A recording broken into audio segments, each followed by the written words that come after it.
Late one October afternoon, Henry the Green Engine, who was visiting from Vickerstown, backed into Knapford Station after a long day of work.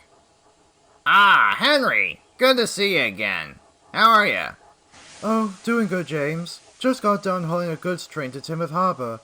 Then tomorrow night, I'm going over to the forest to cut up some old trees and plant some new ones. I'd be careful if I were you. Why? If you're going there alone, you'll need to watch out for Siren Head. Who the hell is Siren Head? Siren Head is a monster who is tall and lanky, and is mostly well recognized by the two sirens it has for a head. And yes, they actually work. How? Don't ask me. But one thing's for certain. It can be seen wandering around in the woods. It's dangerous, and can easily kill you. How? There are many ways it can go out and lure its prey into its trap. It can blend itself into the trees so no one would notice it. But the most common way it can lure its victims is by mimicking their voices with its sirens, calling out to them, bringing them closer and closer to it, until they are then picked up by it and eaten up. My goodness! You'd best be careful not to run into it at night. It might catch you if you're not careful. You're right. I should probably tell the others. Oh?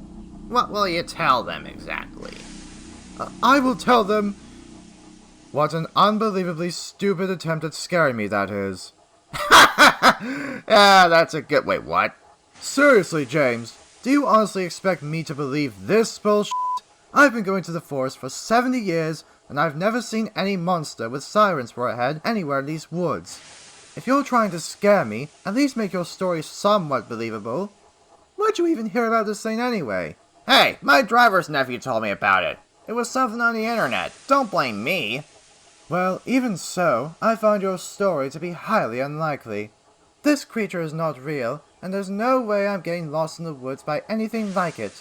Now, if you'll excuse me, I must go to bed now. Good night. And with that, Henry wordlessly went to sleep in the sheds. The next morning in Henry's forest, Henry delivered empty flatbeds, waiting to be loaded with logs to be taken to the lumberyard to be turned into furniture and other things. As he stood there in the woods, he breathed in the fresh air and observed the forest. Ah, nothing like a quiet afternoon in the woods to cool down after a long day. Just then, he heard a whistle in the distance, and he spotted Logan arriving with a train of saplings. Ah, morning, Logan. Where have you been? Guess who decided to come over and make me look like an idiot again? Who? James. He decided to play a trick on me by making me think there was a wild bear on the loose, preventing me from coming here on time. Are you serious? James knows you hate bears after that one encounter you had with one years ago. Henry and Logan looked ahead and saw a bear who just so happened to be passing by with a train of wood planks. Oh, sorry, Bear. No offense. Sorry. Oh, no worries. Bear then passed by, and as soon as he was out of earshot, the two engines resumed their conversation. Anyway, do you think we should teach James a lesson in scaring people like that? Well, as much as I'd like to, I don't see how we're gonna do that. I'm not that much of an expert on scaring others, after all. Henry paused for a moment. Then, an idea flew into his funnel. Hey, Logan? Yeah? Do you remember that huge robot that Ruth made a long time ago that doesn't work anymore? You mean the same robot she made for the Inventions Fair from 2011? Yeah, I remember. And that old PA system the Fat Controller got rid of after it malfunctioned in 1985? Yeah, I remember that too. Why? Are they still at Ballyhoo's scrapyard by any chance? Last I checked earlier today, yeah. Why do you ask? Henry only gave Logan a cheeky grin in response. Later that afternoon, James was relaxing in his shed when a workman arrived to speak with him. Ah, there you are, James. The Fat Controller has a special job for you. A special job? What is it? Pulling the express? Taking the slow goods to the mainland and back again? Ooh! Is she asking me to escort Duchess of Loughborough to the island? None of that, James. Rebecca's at the works for her monthly maintenance, and Henry offered to do her jobs until she returns. However, that means that there's no one to do his job at the logging plant in Henry's forest, so the Fat Controller wants you to do his jobs until then.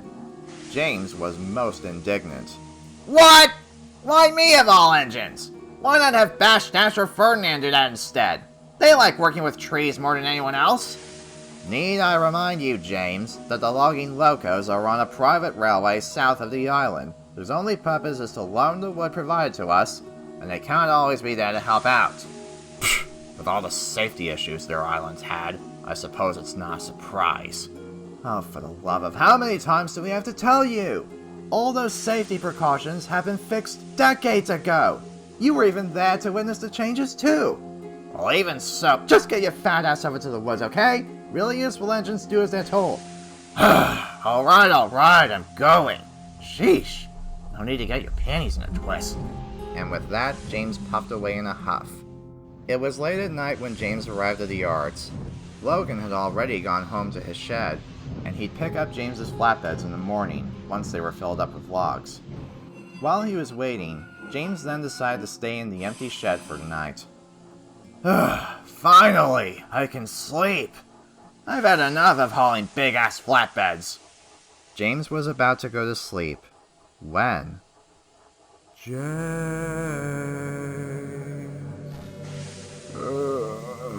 What? Henry? Is that you? Where are you? James, I'm inside the woods, but I've derailed trying to get home. Can you find me and take me home? Can it wait, Henry? It's late. James, I don't want to be all alone in the dark. I'd rather stay in a nice warm shed. Well, too bad. You'll have to get used to it. I'll come and save you in the morning, alright? Night. Oh, what the hell. Alright, I'm coming. But don't expect me to come with a crane. James puffed silently into the woods. As he puffed further along the line, Henry's voice began to grow louder and louder. James, are you coming? It's getting very cold. Alright, I'm coming, Henry. Sheesh, don't get your pipes in a twist. James didn't admit it, but he began to feel a little nervous inside. You're almost there, James. Alright, just let me know when I'm... There you are, James! James suddenly stopped. Wait, what? Where are you, Henry? I don't see you. James looked up, and his face went pale. For the very briefest moment, he felt what appeared to be a puddle of water appear from between his wheels. He couldn't believe what he was seeing. It appeared to be a tall, humanoid-looking creature with very thin arms and legs, a very thin torso with its ribs showing, and 2 sirens for a head. Wanna come join me? James, scraping at the top of his lungs, ran away from the woods, and as soon as he is out of sight, Henry is seen hiding behind some bushes, roaring with laughter as soon as his driver shut off the PA system's microphone.